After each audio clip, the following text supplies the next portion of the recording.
Secuenciación de Sanger y microarreglos. Grupo 3. Fundamento. ¿Qué es la secuenciación del ADN?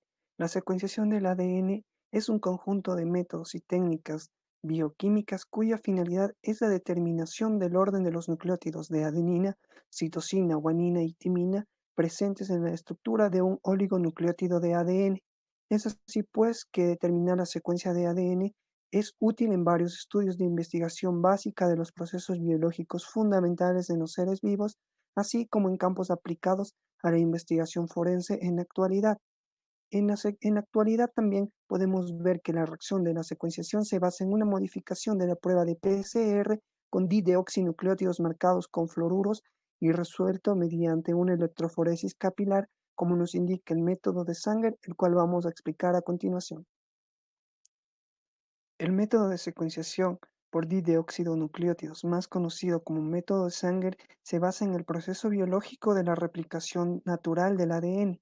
Es así que el método de secuenciación ideado por Sanger usa dideoxinucleótidos que, a diferencia de los dinucleótidos originales, carecen del grupo hidroxilo en el carbono 3, de manera que cuando estos nucleótidos se incorporan a una cadena de ADN en crecimiento, hacen que esta cadena no pueda continuar elongándose. Dichos dideoxinucleótidos se encuentran marcados con fluoróforos, los que nos permitirán posteriormente determinar la secuenciación del ADN a estudiar. Metodología. Secuenciación de Sanger por electroforesis. La técnica enzimática se basa en la interrupción controlada de la replicación del ADN in vitro. Se realiza una PCR del fragmento que se va a secuenciar y se utiliza un solo iniciador, y se agregan dideoxinucleótidos, los cuales carecen de grupo hidroxilo en su extremo 3' y van a estar marcados con fluoroforos. Cuando se incorpora un dideoxinucleótido a la cadena en elongación, se termina su amplificación, de tal manera que al final se tiene fragmentos de diferente longitud y cada uno de estos termina con un dideoxinucleótido. El proceso. La obtención del fragmento que se desea secuenciar debe encontrarse previamente templado. Se puede obtener mediante PCRs o por clonación en algún vector. Debemos cerciorarnos de tener en condiciones óptimas el templado, debido a que de este va a depender la calidad y la cantidad de la secuencia. Para el segundo paso es la purificación del templado. Necesitamos purificar el templado por medio de métodos convencionales o por kits comerciales. Debemos cuantificar el templado purificándolo en un espectrofetómetro para asegurarnos de tener la cantidad necesaria de la reacción. El tercer paso es un PCR de secuenciación. Debemos preparar la reacción de secuenciación en 2 microlitros de Vidai, 2 microlitros de buffer, 2.5 que corresponde con la cantidad de templado determinada, y 1 microlitro de iniciador, y se completa la reacción con 10 microlitros de agua destilada. Debemos colocar esto en microtubos en una termocicladora usando el siguiente programa: 96 grados centígrados por 10 segundos, 50 grados centígrados por 5 segundos, 60 grados centígrados por 4 minutos. El cuarto paso es la purificación del producto de PCR por secuenciación de Cefadex. Primero debemos dar golpes suaves en la tapa superior de las columnas por medio del centriceps para que el Cefadex, que es un polvito blanco, se asiente en la parte inferior. Debemos quitar la tapa superior y agregar 0,8 mililitros de agua bidestilada esterilizada o inyectable. Debemos volver a poner la tapa superior y mezclar perfectamente el vórtex o por inversión de la columna. Es importante eliminar todas las burbujas que se almacenen dando golpes suaves con una pipeta. Debemos colocar las columnas en una gradilla y esperar a que el gel se hidrate por al menos 2 horas. El gel, una vez hidratado, se puede usar hasta por 2 semanas a 4 grados centígrados, y antes de volver a utilizarlo debemos esperar a que alcance la temperatura ambiente. Previamente se agrega 10 microlitros de agua bidestilada esterilizada o inyectable a todas las columnas que se vayan a purificar. Después quitamos la tapa superior del centriceps y después la tapa inferior. Colocaremos inmediatamente en un tubo colector y esperaremos a que decante el agua por excedente de gravedad. Después, esta agua que se acumuló debemos desecharlo en el tubo colector. Después centrifugaremos la columna en una microcentrífuga a 3000 revoluciones por minuto por 2 minutos. Ya, después colocaremos la columna sin el tubo colector en un tubo de 1.5 milímetros con el nombre de la muestra que se purificará en esta columna. Vamos a tomar en una micropipeta la muestra 20 microlitros y colocaremos con cuidado en el centro de la columna del Cefadex sin tocarla. Después colocaremos la columna junto con el microtubo en una microcentrífuga a 730 por gramo por 2 minutos y después desecharemos las columnas. Paso es la deshidratación de la muestra. Debemos dejar secar la muestra en un concentrador a vacío o dejando destapados los tubos en un cuarto completamente oscuro hasta que el agua esté completamente seca. Una vez las muestras estén completamente secas, esto se puede almacenar hasta por 6 semanas a -4 centígrados o a -70 grados centígrados. El sexto paso es la desnaturalización con formamida. Se debe agregar a cada microtubo con la muestra seca 15 microlitros de formamida. Posteriormente pasaremos a centrifugar por 5 minutos a 13.000 revoluciones por minuto. Las muestras igual se pueden almacenar de 2 a 3 semanas a -20 grados centígrados y cubiertos por papel aluminio. Esta es la electroforesis de secuenciación. Cargaremos la muestra en una placa de 96 pozos. Después taparemos la placa y la colocaremos en la base. Oprimiremos la letra TITE del equipo para que la charola se mueva hacia adelante. Después verificaremos que las jeringas tengan polímeros POP6, los compartimentos del amortiguador tengan los niveles apropiados de buffer y agua inyectable o bidestilada esterilizada en el resto de los compartimentos. Colocaremos después la tapa en la charola y cerraremos las puertas del secuenciador con cuidado. Después abriremos en la computadora el programa 3100 Data Collection y capturaremos los datos de la muestra. Después iniciará la electroforesis. Y el último paso, que es el análisis. Al terminar la electroforesis se analizarán los resultados en el programa de Sequencing Analysis. Aplicaciones de la secuenciación del ADN en la medicina. Participa en la detección de mutaciones, detectando variantes genéticas patogénicas que producen alteraciones de las proteínas y provocan un fenotipo patológico. Participa en el diagnóstico de enfermedades genéticas que permiten la detección temprana y asesoramiento eficaz de la enfermedad y las ponderaciones de porcentajes de riesgo de desarrollar una enfermedad. Participa en la terapia génica, erradicando la causa real de las enfermedades, donde se da la introducción de un gen saludable por medio de un vector, y participa en la farmacogenética y farmacogenómica, estudiando las interacciones entre fármacos y la genética de cada individuo. También ayuda a la identificación y caracterización de microorganismos, estudiando sus asociaciones microbianas que permiten definir la etiología o evolución de algunas enfermedades. Participa en la descripción de la epidemiología, mecanismos de virulencia y resistencia a antibióticos, que estudia las interacciones con el organismo hospedador, la relación salud-enfermedad, el descubrimiento de nuevos genes que codifican la resistencia a antibióticos y factores de virulencia. Y el más importante ha sido el proyecto Genoma Humano, donde ha permitido descubrir los genes del genoma humano de forma física y funcional, es decir, sus interacciones. Para realizar la secuenciación de ADN por el método de Sanger, vamos a requerir de los siguientes elementos: una secuencia de ADN molde obtenida previamente con direccionalidad 3', 5', un primer o cebador que va a tener una cadena en dirección 5', 3' y que va a unirse por la ley de complementariedad de bases a nuestra cadena molde. Vamos a requerir también de una enzima ADN polimerasa, que en este caso viene a ser una Taq polimerasa obtenida del termos acuáticos, misma que va a permitir la polimerización de la cadena. Vamos a requerir también de nucleótidos libres y también de dideoxinucleótidos, los cuales, a diferencia de los nucleótidos convencionales, van a carecer del grupo OH en el carbono 3 de la desoxirribosa, teniendo como resultado que se detenga la elongación de la cadena, cuyo objetivo es el fundamento principal de la secuenciación de Sanger. Posteriormente vamos a colocar en 4 tubos que hemos rotulado con anterioridad nuestros nucleótidos libres. así como también nuestros dideoxinucleótidos marcados con fluorocromos específicos, los cuales nos van a permitir observar la secuenciación posteriormente. Nuestro dideoxinucleótido de adenina, de timina, de citosina y de guanina. En cada uno de los 4 tubos vamos a colocar didioxinucleótidos marcados con fluorescencia. En el primer tubo vamos a poner didioxinucleótidos de citosina. En el segundo tubo vamos a poner didioxinucleótidos de timina.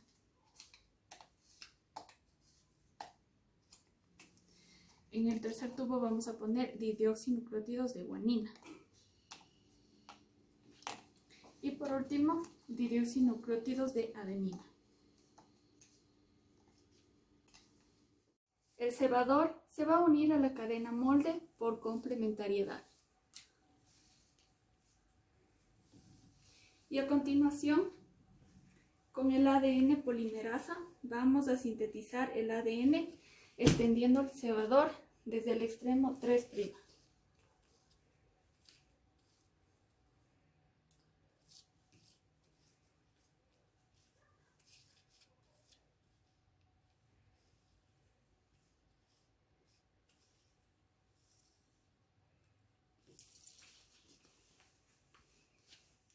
Todos estos fragmentos hay que introducirlos en un aparato de electroforesis capilar para separar cada uno de los fragmentos en más grandes a más pequeños. Los más pequeños son los que van a migrar más rápido que los fragmentos de mayor tamaño debido a su peso molecular. Cuando todos estos fragmentos se introducen en el capilar donde tiene lugar la electroforesis, los más pequeños llegan al final del capilar, donde hay un láser que se excitan los fluorocromos que emite una luz de onda de longitud distinta y de esta manera podemos ir observando la secuencia de nucleótidos que se han formado, que no es otra que la secuencia complementaria a la cadena molde. Entonces, tenemos cadenas de nucleótidos extendidas en todos los posibles tamaños con 4 moléculas terminadoras marcadas con fluorocromos distintos. Así, los productos de cada recipiente son sometidos a electroforesis y son cargados en pequeñas cantidades en un gel de poliacrilamida que va a ser cargado con corriente eléctrica. De manera que el ADN, al tener carga negativa otorgada por sus grupos fosfato, va a migrar desde el polo negativo hacia el polo positivo y esto nos va a generar un patrón de bandas ordenadas por su tamaño y peso molecular. Como podemos ver aquí, van a ir ordenándose desde la cadena de mayor tamaño, que va a ser la que migre menos, y así sucesivamente, hasta llegar a la cadena de menor tamaño, que va a ser la que va a migrar más. Esto nos va a permitir obtener una secuencia de nucleótidos complementaria a la del ADN que introducimos inicialmente para la secuenciación. Microarreglos. Los microarreglos son una herramienta de la biología molecular y de las ciencias genómicas cuyas aplicaciones son muy diversas. Entre estas podemos encontrar medir o cuantificar la expresión genética, así como también identificar mutaciones en genes específicos para el diagnóstico de enfermedades y varias otras aplicaciones. Fundamento de los microarreglos.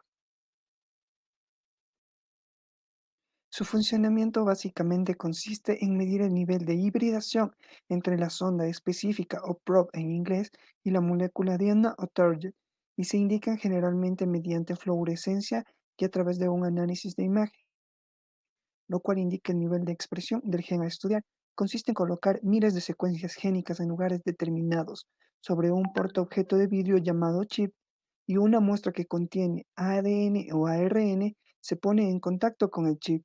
El apareamiento de las bases complementarias entre la muestra y las secuencias de genes establecidas previamente en el chip producen una cantidad de luz que se puede medir. Las áreas del chip producen luz que nos permite identificar la expresión de los genes en esa muestra. Metodología. Primero, seleccionamos el tipo de microarreglo. Posteriormente, obtenemos la muestra biológica por medio de la purificación del DNA o el RNA. Amplificamos el material genético y el marcaje de la muestra problema. Y por último, realizamos la hibridación del microarreglo, capturando y realizando el análisis de los resultados. El proceso. Paso es la obtención de ARN. Debemos obtenerlo lo más lo más concentrado posible y se requiere al menos 10 microgramos de ARN total. El segundo paso es la síntesis y marcaje de ADN complementario. Para marcar el ADN se utiliza una reacción de síntesis enzimática de ADN complementario de cadena sencilla. El proceso más utilizado considera que el ARN se mezcle con un desoxinucleótido poli-T y con un conjunto de hexameros al azar, permitiendo que se reconozcan sus sitios en el ARN mensajero. Después se va a realizar la purificación del ADN complementario con la incorporación del fluoroforo. Para purificar se van a agregar 7 microlitros de acetato de sodio, un pH de 5.2 y 400 microlitros de amortiguador de unión a la columna. El tercer paso va a ser la hibridación. Tenemos 3 pasos dentro de este, que va a ser el primero, que es el tratamiento de la laminilla, en el cual se va a exponer a cada lado del microarreglo durante 10 segundos el vapor de agua de no más de 60 grados centígrados, un máximo de 3 veces. Esto va a entrecruzar el ADN de las ondas con 2 ciclos de la luz ultravioleta, eliminando el exceso de sales. El segundo paso es la preparación de zonas marcadas. Para este paso se debe tomar 15 picomolas de cada uno de los ADNs complementarios previamente marcado y esto se va a mezclar. Con un microarreglo de 2 canales se va a cohibridizar 2 muestras marcadas con fluoroforo diferente y después se va a agregar la solución de hibridación. El último paso va a ser la hibridación, que va a ser aplicar la mezcla al microarreglo cubriendo la superficie con un cubreobjetos, colocar la cámara de hibridación y lo vamos a incubar por 42 grados centígrados por 18 horas. El cuarto paso es la lectura y cuantificación. Una vez que las ondas de ADN son cohibridizadas sobre el microarreglo y que la laminilla se lava y se seca, es necesario obtener la imagen producida por la fluorescencia de los spots que fueron reconocidos por el ADN complementario marcado. Para detectar dicha fluorescencia se necesita contar con un lector para microarreglos, de preferencia con tecnología confocal. Este instrumento cuenta con 2 láseres manipulables que permiten extraer la señal de fluorescencia a las longitudes de excitación apropiadas. De esta forma, al desplazarse la laminilla por el haz de láser, se va generando la imagen digital del microarreglo. Comúnmente el microarreglo leído a una resolución de 5 a 10 micrómetros por píxel. Es importante resaltar que la lectura del microarreglo se debe iniciar con una intensidad de láser baja, así como un bajo poder de fotomultiplicador, tratando de evitar el blanqueado. Aplicaciones de los microarreglos de ADN en la medicina. La creación de perfiles de expresión génica mediante el estudio de la actividad transcripcional de cada gen o de una región, las respuestas frente a cambios ambientales y de expresión génica de los microorganismos, y permite identificar genes que producen enfermedades mediante la comparación de niveles de expresión entre células sanas y células que desarrollan enfermedades. Participa en estudios de patogenicidad que permiten identificar interacciones metabólicas que genera el microorganismo en el hospedador y la ruta que sigue la infección microbiana, además de los genes bacterianos expresados en el periodo de infección. Estudia la resistencia bacteriana mediante la genotipificación bacteriana, que haya polimorfismos en los genes y permite conocer los genes que causan la resistencia a los antibióticos. Participa en la farmacogenómica, estudiando la información de la forma de actuar de los fármacos en el organismo, que generan nuevas terapéuticas y la síntesis de nuevos compuestos. Y participa en el diagnóstico y detección de microorganismos, detectando cambios simples en la secuencia de ADN y mutaciones de genes complejos asociados a una enfermedad en concreto. Además, permite la detección simultánea de un gran número de microorganismos para generar mejores diagnósticos y tratamientos más adecuados.